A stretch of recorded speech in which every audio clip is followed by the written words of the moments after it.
God of redemption. To redeem is to buy back, to repossess, or even to rewrite. In Joshua chapter 2, after Joshua had been assigned with conquering the lands of Canaan, the land that God had promised to Israel, he sent out spies to scout the land, especially Jericho. So the two men set out and came to the house of a prostitute named Rahab and stayed the night there. The king of Jericho heard about the spies and ordered Rahab to hand them over. She accepted that indeed the spies had been at her home, but they had left the city before the gates closed, and so they pursued after them. In the meantime, she helped them to escape, but before they could leave, she made them promise that once God had given Jericho into their hand, they would spare her and her family. She believed that God had already handed over Jericho to Israel because they had heard of the marvelous deeds God had performed for them.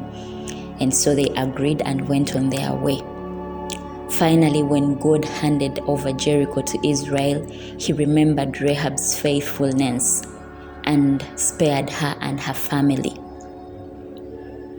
It looked like that was the end of Rahab's story until Matthew chapter 1.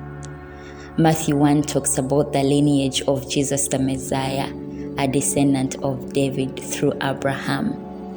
From Abraham to Isaac, from Isaac to Jacob, Jacob to Judah and his brothers, from Judah to Perez, Perez to Hezron, from Hezron to Ram, Ram to Aminadab, from Aminadab to Nahshon, from Nahshon to Salmon, and finally from Salmon to Boaz, whose mother was Rahab.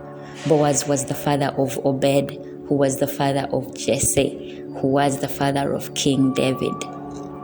God in his mercy not only spared Rahab from the fate of Jericho, but redeemed and rewrote her story to include her in the lineage of the Messiah.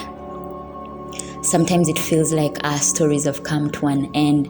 Sometimes it feels like the dice has been cast and the full stop has been placed.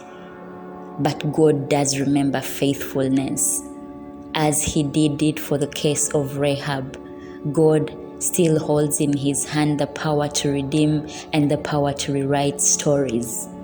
Even though it seems like it has come to an end, it seems like nothing good could ever come out of your story, I would like to encourage you that God is still the God of redemption, and it is not over until he says so.